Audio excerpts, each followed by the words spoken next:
All right, I think we're live. All right, awesome. My friend, it's good to see you. Good to see you. Welcome everybody to the weekly squeeze with E.O.Breakers and myself, Karthik, on August 15, 2021. Excellent. Hope everybody is doing well, and let's get this kicked off. I know E.O. wants to kind of get out here in 45 minutes. We'll try to cover most of the stuff that we want to address from a weekly game plan standpoint. E.O., take it away with your comments on cryptos, I would think. Yeah, let's start with Bitcoin and Ethereum, and then we'll come to you for the kind of market playbook for this week. And then we go to money calendar, and then we look at weekly squeezes. We'll do a scan, and then I think we finish up with questions and kind of some stocks and indices, and taking a looking at that. Let me share my screen. Let's see. Now, where's my chart?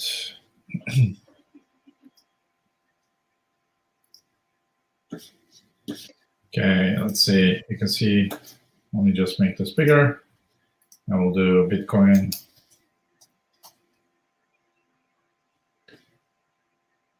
So, oops, I need to get rid of the background. So we are good. Okay, so that should be good. I think Karthik, you took over. Yeah, let me. All right, so on the Bitcoin chart, if we look at the weekly chart, we are in this very nice bullish setup. We have the, as you guys remember, market cipher buy with this turn on end of July. It came up. Hopefully, most of you loaded up. I actually loaded up again Bitcoin and even some of the altcoins as well. And as you can see from the high Fibonacci, so even though we're hovering around 47,000, I do expect. So these are weekly bars, right? So I do expect the bar to come down to somewhere like in the middle of this bar, and then go up, continue to go up. But so like for me, what I'm looking for in Bitcoin is somewhere around 44K, 44,500 might give us a really good buy. And you can ride this momentum wave and the VWAP positive, green money flow. You can ride this to probably like 51K. So I'm going to look for a pullback to 44,500. That's on the weekly. Let me see the daily chart. Yeah, daily chart, as you can see, we could pull back all the way, somewhere around 44K right here. That would be a good buy. I would like, obviously, if we get a pullback all the way down here, this zone, this is a buy zone for me. That's like the 41 to 42 zone, really the ideal place to get in. Let me see what I can. So if I do a zone here, like right around here, that's too much. That would be a really nice pullback. If we come here, so we did kind of like this bounce, and then we go up to 51K. So that's probably when I do a futures trade. Like if we get this pullback this week, maybe this next weekend, we get kind of pulled back. Obviously, with low volume, we get this, and then we push back up. If we get hot, high volume, break this down, we go down. That's always a possibility. But I'm kind of, I think we're in a bullish run with a lot of kind of fundamental news events also helping out. You have institutional adoption. If you look at Ethereum is like a leading indicator for Bitcoin, if you ask me. At least lately. So very bullish setup on Ethereum. Again, look at the weekly chart, guys. I mean, you got the trigger wave buy. You got the VWAP on the positive, momentum wave turning. So we may get, like I said, a pullback somewhere to the middle of this bar. So 3,038, 3,040 would be a good buy on Ethereum. And then I expect this squeeze, the weekly squeeze on Ethereum to fire to the upside. And, you know, I think by the year end, with some of the fundamental changes on the Ethereum network, I wouldn't be surprised if we go up to like 9,000 for Ethereum. I used to target for end of year 5,000 for Ethereum. Now I'm increasing that to 9,000 with the deflationary changes in the Ethereum network and the burning of Ethereum. It's really, really bullish. So I'm very bullish on that. I also like the Bitcoin dominance to, with the pullback on Bitcoin, we may get Bitcoin dominance and altcoins still will continue to rise. So I think we're going to get the second cycle that I had predicted several months ago. So we'll get that second cycle, perhaps, 5x, 3x, 10x on altcoins as well. Let me just pause there. Karthik, any reactions to crypto? I don't know if you're trading in futures or you're adding to your portfolio. Or... Yeah, my brother is making a killing out of trading some of the altcoins and Bitcoin and Ethereum, actually, than what I'm doing. So I'm giving some of your trade ideas to him. Yeah, he's abroad and he's trading. He's not trading, I should say. He should actually investing. So he bought some ADA, VeChain, a bunch of other altcoins. I can't even recall some of the things that you have mentioned as well. He's got a good price, and I think he's up like 300% on his crypto portfolio overall. So yeah, this Cardano looks really good. It's now I think number 3 in the market cap. So with smart card enablement on Cardano, I am very, very bullish. We could definitely see all-time highs, continue to get all-time highs in Cardano.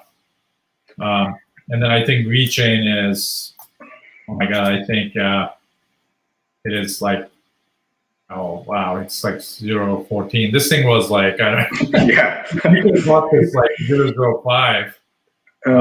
Yeah, I can't recall what price he got in, but he got a pretty good deal. Yeah, I mean, this dip here was a perfect dip for VeChain. I wish I had added. I sold it up here. Nice. I sold it up here. I actually had a good cash out. I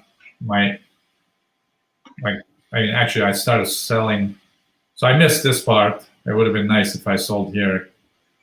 So I missed that part. But I sold like on this bar and this bar, and then I got back into other things here. I did not increase my VeChain. I still have VeChain Xnode. I'm on their. I own an economic node on their network. So, all right, let's be productive. Karthik, why don't we come to you for kind of general market playbook and what are you doing this week? What are you expecting? I have some views as well. I think when we did the happy hour, we discussed some of that, but it would be good to cover here for everybody for the weekly outlook. Yeah, perfect. Thank you, E.O., for the crypto update.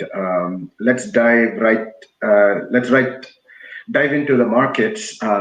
Couple of things I'm looking at just to follow up from last weekend's review from the game plan that we had. I want to look at the structure of these markets on NQ, SPOOs, and the YM, where we could look for some pullback buys. Let's dive into NQ, for example, here, right? So what happened last week? There were ups and downs. It pulled back right into the 21 EMA right here, which we were talking about last weekend.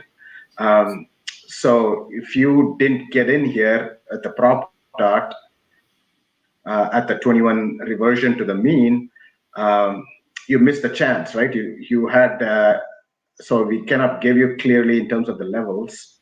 So what I was really looking for is, okay, one of these levels was this 21 EMA, and I was expecting more downside to the 34 EMA, but that did not happen yet.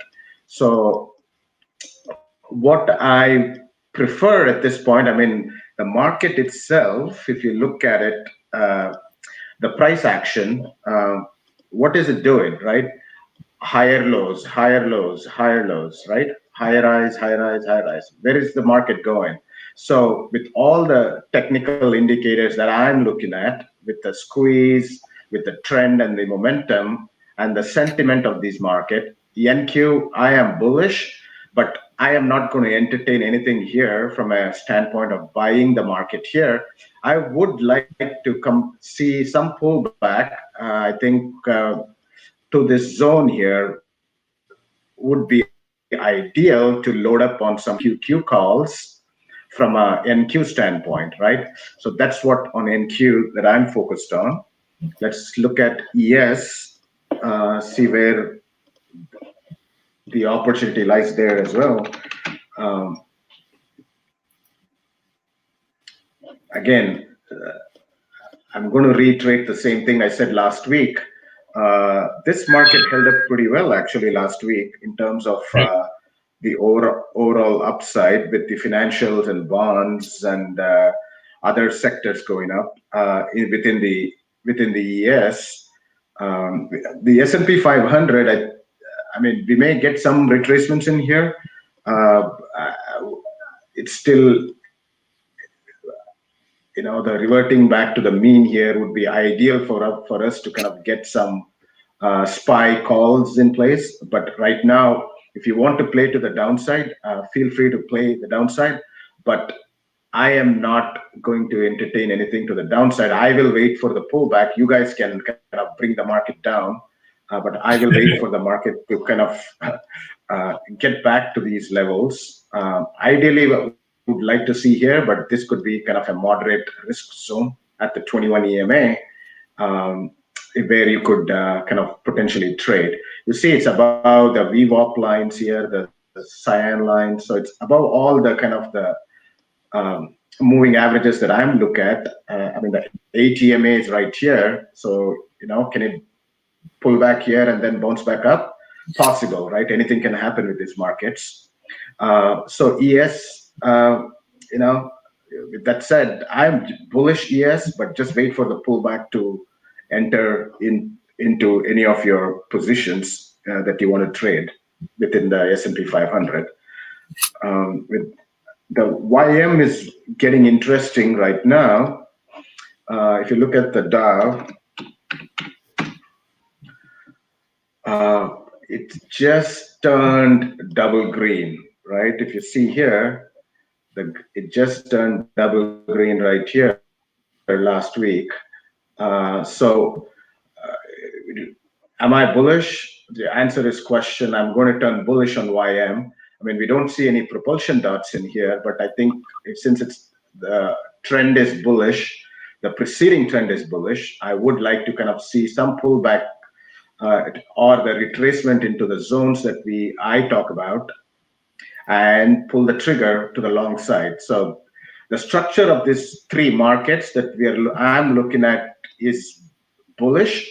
So all these are double green, and the trend is bullish from my analysis, and I will lean towards the bullish directional bias.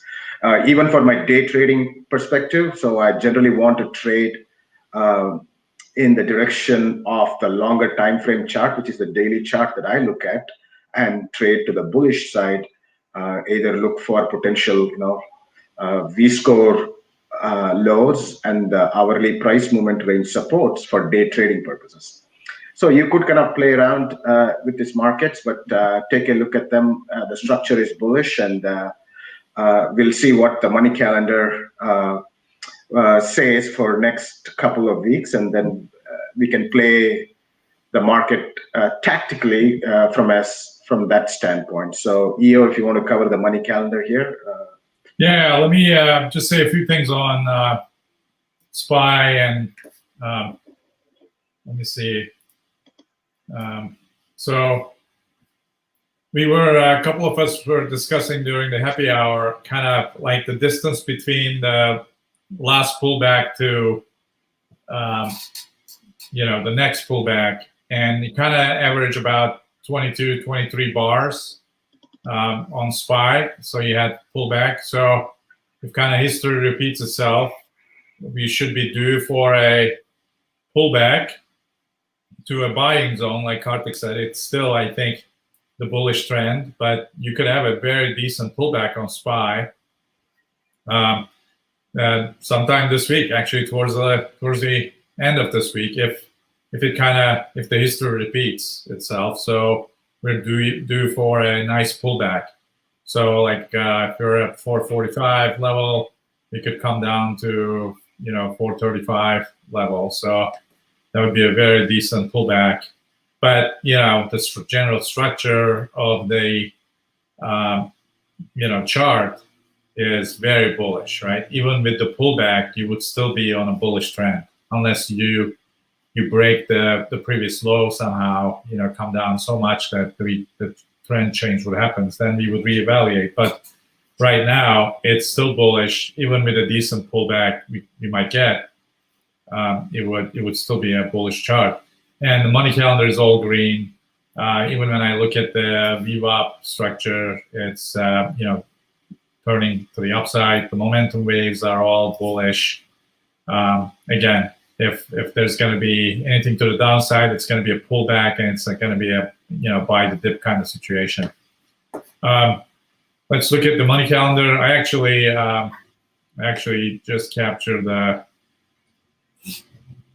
I was just taking images of the money calendar.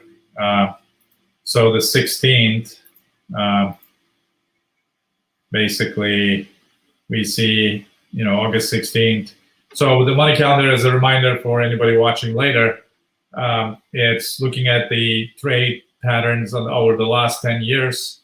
If you were to enter a trade on August 16th and stayed in it till September 16th, you would have a 90% accuracy in trading CRM, for instance.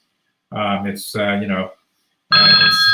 high, high power trade actually. So CRM, NVIDIA is still on the list, but let's take a look at, so 9 out of 10 trades last 10 years were profitable. So it's a 24-day trade. I'm curious about NVIDIA. Yeah, it looks pretty good, especially last 4 years. Again, another consistent winner.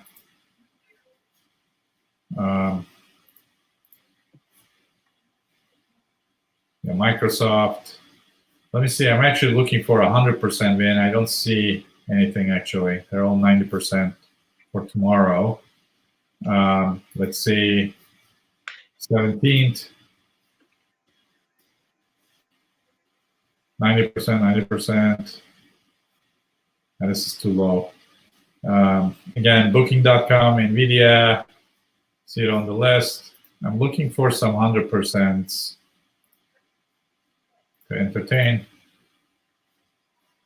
90%. So 9 out of 10 trades. Amazon. Let me see. Yeah, Amazon from last Friday even was on the list. And from last Friday was 100%. I'm actually in an Amazon trade. I reduced my exposure, but I do have Amazon trade for September monthly.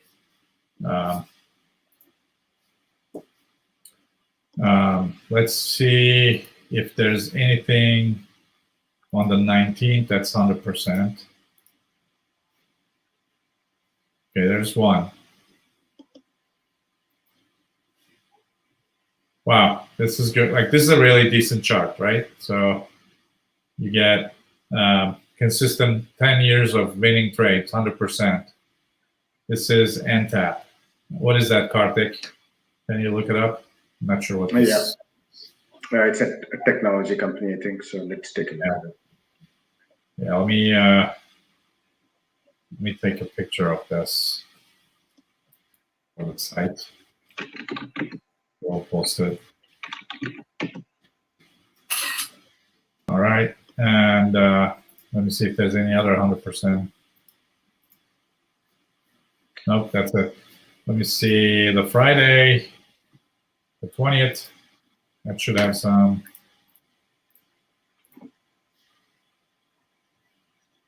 Yeah, it's still NTAP.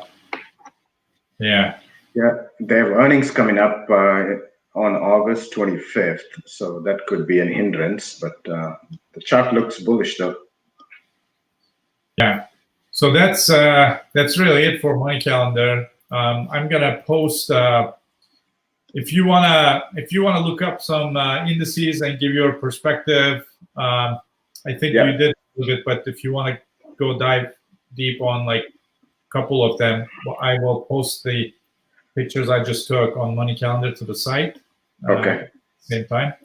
Yeah, I will address a couple of things for this week. I guess I'm looking at the forexfactory.com, which lays out a couple of key market events that you should be looking out for. I think the first thing is we all know that the option, this is the week for options expiration. Expect some kind of shenanigans throughout the week, but keep an eye on the options expiry for the upcoming week. And a couple of key things you should be keeping in mind for next week is there's some retail sales coming up on Tuesday, August 17th, around 8:30. So watch for the retail sales. I think there are a couple of big events that I am taking a look at is Mr. Powell speaking on Tuesday. Oh, when is he speaking? I thought he's speaking. Okay, here it is. He's speaking on Tuesday, 1:30 p.m. So just keep an eye on that if you're trading during those lunch hour doldrums. But that could be one market moving event. And then this FOMC minutes comes out on Wednesday. Here it is. So FOMC meeting minutes comes out on Wednesday, 2 p.m. So be watchful for the market moving that could be a market moving event. And what else is on? I guess the regular unemployment claims on Thursday. There's no other big events on Friday. So I think the Mr. Powell speaking on Tuesday and the FOMC minutes on Wednesday could be a market moving event with the options expiring this week. We could kind of expect some volatility going into this upcoming week. On the retail, I mean, do you have any perspectives on? I wish we had Rahul on the session. Do you have any perspectives on the retail numbers? Do you think it's going to look good? Or? No, I mean, I don't know. I mean, I look at the market see what the price gyrations are at 8:30 a.m. Eastern, and then kind of play. If you get a pitch to play either to the long side or to the short side. So I don't look at these numbers in detail, but I kind of look at the price action going into it and coming out of it, and trade the strategy that I use for trading these reporting events. Like I use a 5-minute report bar strategy that I kind of use and trade them accordingly. So that's the way I look at some of these market moving events, rather than, because I don't fully understand all the details that goes into some of the things. The bigger guys have, the big guys are analyzing the data and then making their mark by looking at, making a mark in the market. I can just look at the price action and figure out where I want to play, and if there is a pitch for me to kind of go after. I guess with that said, if you want to look at some of the sector sentiment in the retails, if you look at the retail, right, it's kind of neutral as of Friday. So I don't see any kind of oversold buy zones or the oversold buy zones or the overbought kind of zones to initiate any new entries in the retail sector.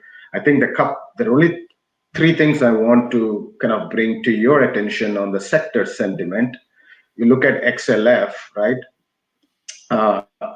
Where is this? Is this right at the overbought territory? So XLF could get interesting.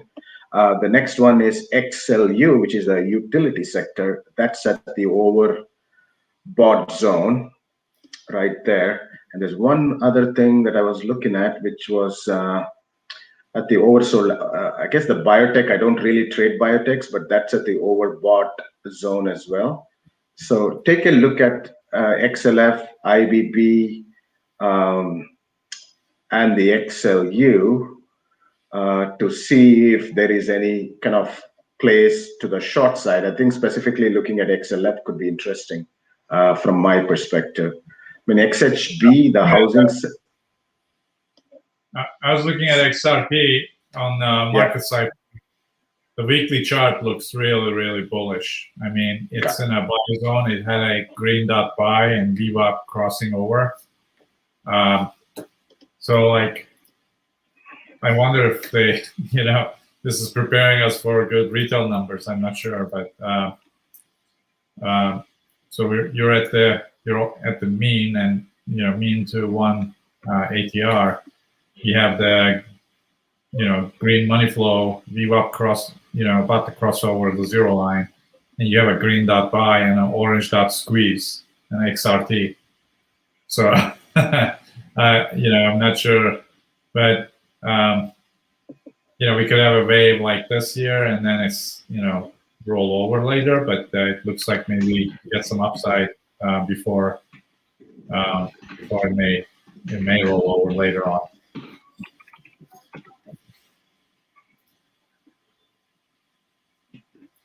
All right. Can I just cover a couple of go for gold and bonds? I just want to take a quick, if you have some time, and then we can leave for 10 minutes for addressing any questions and anything else you may want to cover. Let's look at the gold and the bonds. We covered this last week on Sunday. I think we have more upside on gold. If I look at the chart here, I know we had if you all recall what happened last week was because of margin call or whatever kind of low liquidity during, Sunday opening. You kind of got a big pullback below all the ATRs. The price action has come right back to the kind of the reverting back to the mean at the 21 exponential moving average. I mean, where do I see the market going is the question, right? So I think we may kind of back and fill here next couple of days. But I think overall, if you look at let's look at the market profile chart here. I want to show you guys the market profile chart where. And I'll once you do that, I want to show you guys a market cipher price target. Okay. Perfect. So you see all the single prints in here. So this is the one that I'm watching, the single prints. I think this may come back to the zone here, correcting the structure of this market. So keep an eye on this. I think I'm looking at 1800 as the target for now. We push to the downside from a market profile standpoint, trap all the bears, and then we may kind of do that the same on the upside, trap all the bulls, take it up and trap the bulls up there. But I think I'm still long. I mean, I took a big heat going into this zone here, but I kind of held on to some gold futures and traded around some of my position in here. I'm still holding a big chunk. Hopefully I can liquidate some of my gold positions in this 1800 region. So that's where my gold views are. So if you want to cover your view here on gold. Yep. So show you.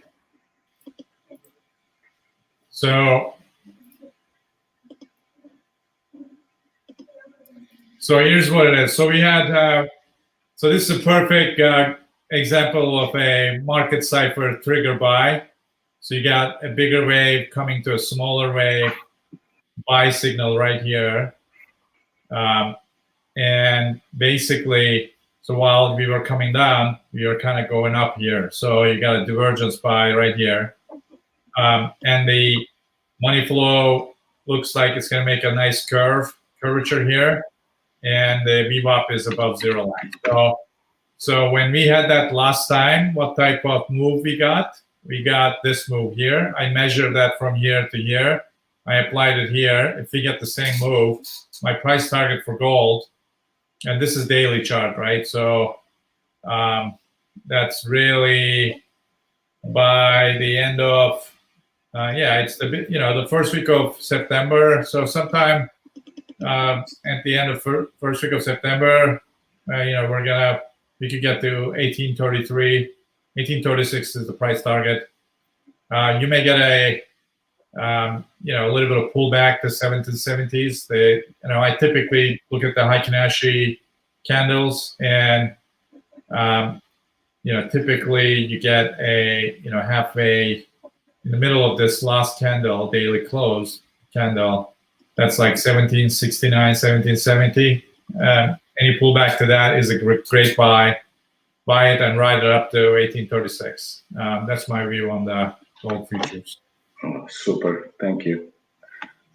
1836. Let me write that down. I guess the last one I want to address is the bonds that we've been covering every week for last few sessions here. I guess keep an eye on bonds. I mean, this may have an impact on the XLF, the financial sector, but the bonds seems for me, we had a wide range bar on Friday. So I'm expecting some kind of back and fill rotational type of day into Monday, but I think we could easily see bonds getting some bonds reaction to the FOMC minutes and the Kapal comments on Tuesday. So I think my initial target is going to be somewhere around 166.18, but I think it has to clear this 165 area to 165.13 kind of zone to get to this kind of upper part of the value. This is the value area high for the month of August. Just a quick look at the market profile chart on that, where I get the 165.13. Let me just give you my chart so you guys can take a look at this as well. Not the PPO, right here.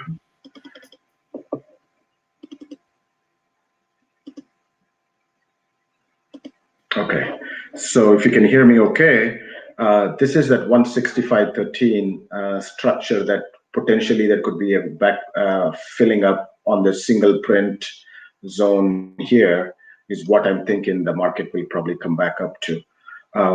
Once we get there, then we can figure out what the price action is, but I expect some back and fill into these zones in here.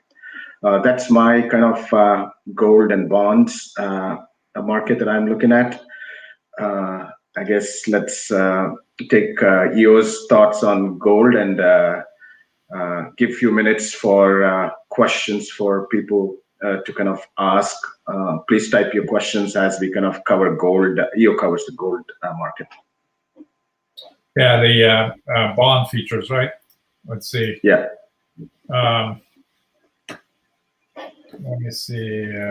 Let's just add this to. So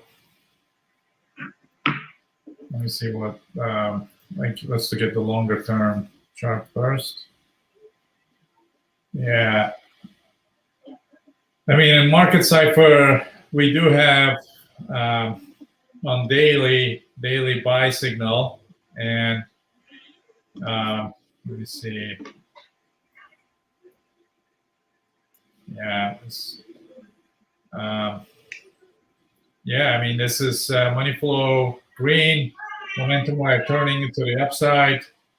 VWAP is crossing zero line. So you most likely will get a small wave here before this turns over. I would be surprised this thing goes up to, kind of 165-ish, completes the 1 ATR move, and then rolls over from that, because I think, just looking at the momentum waves, we got bigger waves getting smaller and smaller. So this thing is going to fall eventually, but unfortunately, at first, you're going to get an up move, perhaps back to like this high, 120, 165.30 or something like that. It could be as high as up here, but I do think it's going to stay within the 1 ATR move. But then it'll roll over probably. Let me see. Yeah, like look at the weekly chart. Weekly chart indicates longer term trend is turning, so it's going to be to the downside. VWAP is crossing down, money flow is red, momentum wave is down. So the waves are coming, really clearly this direction, right? So bonds will come down, but the daily indicates that, let it move up a little bit. Then if you're going to short, you can short it up here in the 1 ATR. Okay. I don't know, Karthik, if that makes sense. I'm just looking from a Market Cipher perspective. No, that's good. Good viewpoint. I guess it's good to always get multiple opinions in terms of how you are looking at the market, and with all the stuff that indicators and versus me looking at the market from a different perspective. So hopefully people can on these sessions, people gain insights into how to play these markets, and at the end of the day, anything can happen, right? So your market is the final kind of the say, whatever. So look at the price action and play them accordingly based on your time frames, and kind of react to the price action. So yeah, sorry I was babbling, but hopefully that makes sense. No, it does. Let's get some requests. I don't know if there are any comments around what we need to check. FedEx and CAT. Janak wants. Hi, Janak. Let's take a look. Karthik, what do you think about those? And I will prepare my charts as well. Yeah, I think we covered FedEx and CAT last week, didn't we? I am not. I am not going to entertain FedEx to the. It's double red for me. Not sure if you're in this position, short or long. It would be helpful to hear, Janak, that to understand what your position is, whether it's long or short.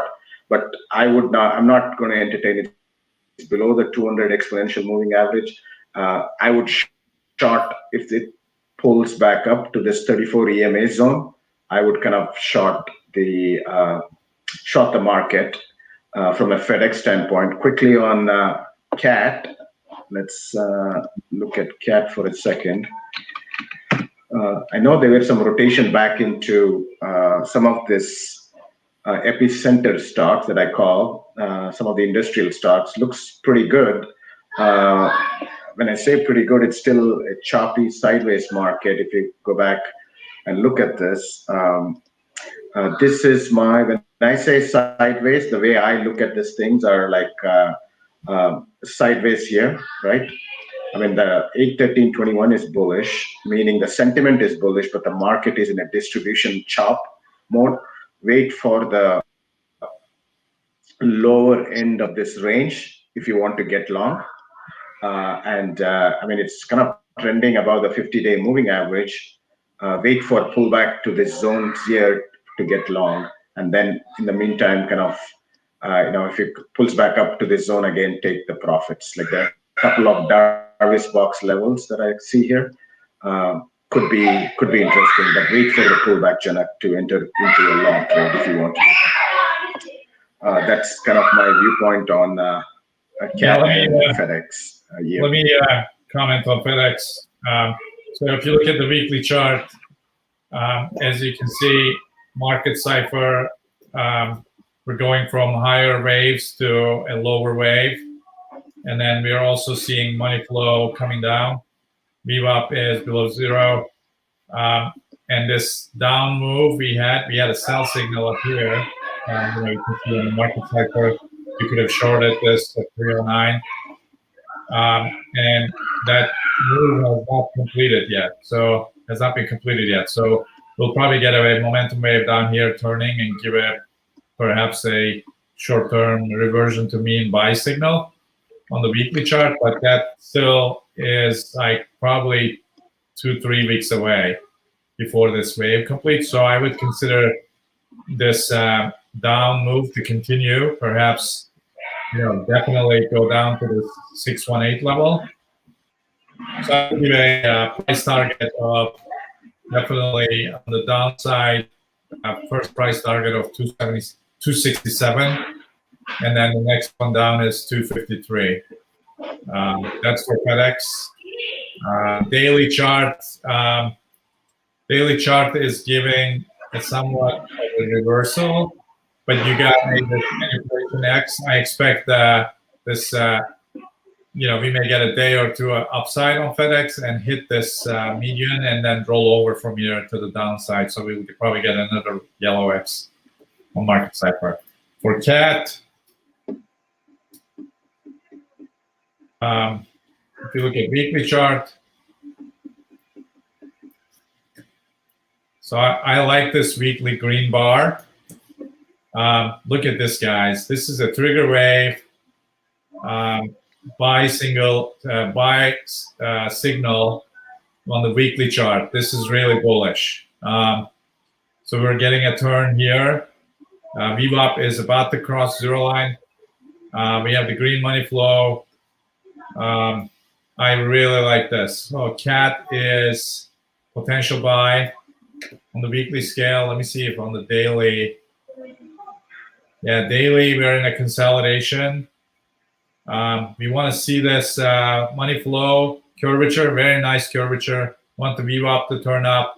So we may get a little bit of a few days of consolidation on CAT at this 217 to 219 level.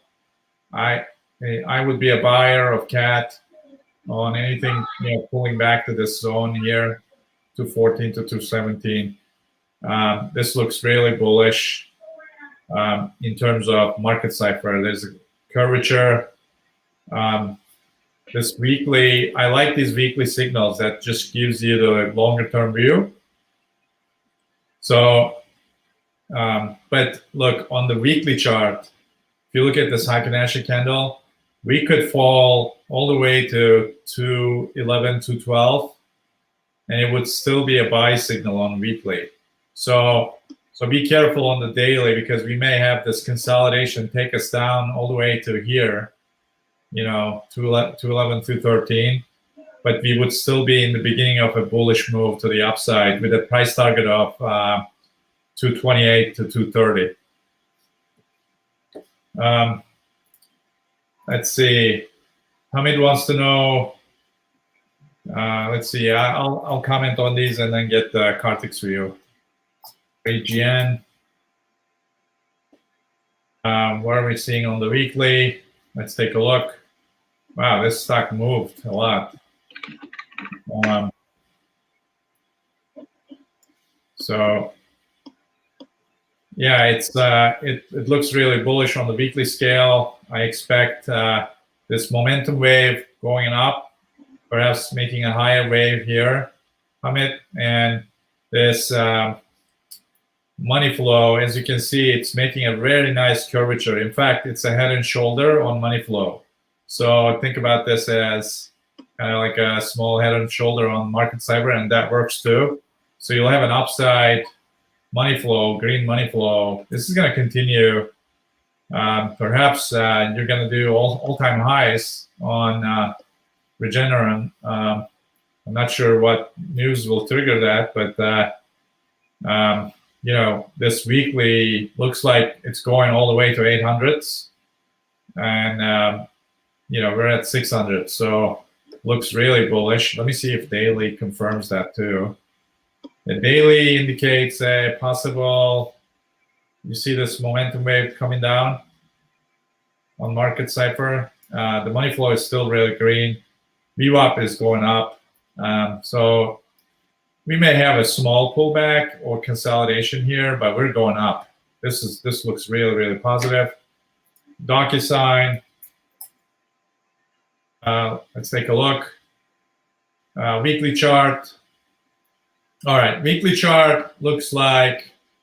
All right, so if you look at this like in a market cipher perspective, we did this really fast hyperbolic move on the weekly, but market cipher, guys, it's coming down. So money flow is coming down. It's making smaller waves, and the momentum waves are coming down. You have a red dot weekly sell signal on DocuSign. So I think, obviously it's still a bullish chart, but I think you could get a pullback like this that we got here on DocuSign from these levels. So you could come down to the 618 level easily. It would still be bullish, but you would be at 240. Where is this? It's actually 259.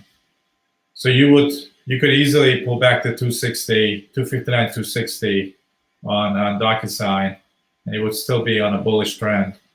But with this red diamond, I expect with the money flow coming down, I'm going to write this down, perhaps a pullback to 260 level. All right, Karthik, any comments on these? Yes, just a couple of things. I agree with you on Regeneron Pharmaceuticals. Wait for the pullback again. It's a good pick, Hamid. I think if you're in this market, it's pretty good. After the earnings kind of went gapped up, or the earnings price action kind of was bullish and then kind of trending up now. I expect a 45-degree move up on this market. I think the way I would entertain the market is anywhere between 595 to 575. So if it comes to these price zones, like I think would be a good entry for the Regeneron stock. I think with IBB in the overbought territory that we shared with the sentiment before, keep an eye on it. We may get some pullback, and we may start to kind of look at that from a longer term perspective. The squeeze is bullish. We may have some more 8 to 9 bars to the upside on the squeeze. It's pretty interesting on Regeneron. The next one was a Docu. Yeah, that's a pretty good structure. When I look at that DocuSign. Yeah, one thing, Karthik, sorry, I forgot to mention. I was obviously commenting on the weekly chart, right? So my pullback comment is on a weekly chart. So that means like a couple of months before it pulls back. Oh, okay. Yeah, all right. Last thing on DocuSign, the structure is bullish, meaning the preceding trend was bullish, and it's pulling back to the 34 EMA zone. Thursday was a good buy point around 290 level here. So wait for on a bearish price movement to the downside to get into some long calls. I think this may come back and test some of this 310 level is what I'm thinking on DocuSign. Hope that helps. Very good. Karthik, I have to actually sign off here, but appreciate everybody joining. I don't know if you have any final comments. No, I think that's all I had. I think I covered most of the thing on the structure of these markets. Keep an eye on the pullbacks or the retracements that we may get this week with some of the comments from Powell and the FOMC minutes, and trade your plan and follow your process. Don't focus on the outcomes, but keep your process in place and make the money as the process works for you. That's kind of my takeaway for the upcoming week. Excellent. Thank you everyone for joining. Appreciate comments and likes and questions always, and the interaction we get every week. So wish everybody great success this week. Let's make money in the markets. Thank you. Thank you all. Take care.